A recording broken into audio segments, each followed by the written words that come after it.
குட்டி விலாக்ஸ் பேசுகிறேன். இன்றைக்கி நம்ம சப்போட்டா தோட்டத்துக்கு வந்தோம். அங்கே சப்போட்டா காய்த்திருந்து ஏற்கனவே நம்ம பார்த்தோம். அப்போந்தான் சப்போட்டா காயெல்லாம் பூத்திருந்து இன்னும் கொஞ்ச நாள் கழிச்சுன்னா சப்போட்டா பழமாயிரும். அப்போ நமக்கு சாப்பிட்றதுக்கும் ஈஸியாக இருக்கும். ஸோ நீங்களும் உங்கள் வீட்டில் சப்போட்டா கண்ணோ செடியோ ஏதோ வாங்கி வச்சு பாருங்கள். நர்சரி கார்டன்லலாம் வச்சுருப்பாங்க. வாங்கி உங்கள் வீட்டில் வச்சு பாருங்கள், அழகாக வருங்க.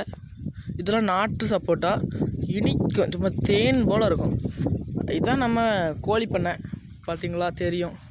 சுற்றி கோழி பண்ணை. நான் வந்து லாஸ்ட் எண்டில் இருக்கேன். அப்படியே சுற்றி வந்தீங்கன்னா எல்லாமே இருக்கும். எல்லா ஃபெசிலிட்டியும் வித் அண்ட் வைல்டு எல்லாமே இருக்கும். மறுபடியும் சப்போட்டா தான். இந்த சப்போட்டாவை ட்ரை பண்ணுங்கள். இது வந்து ரொம்ப நல்லது உடம்புக்கு. நோய் எதிர்ப்பு சக்திகள்லாம் நிறைய உண்டு.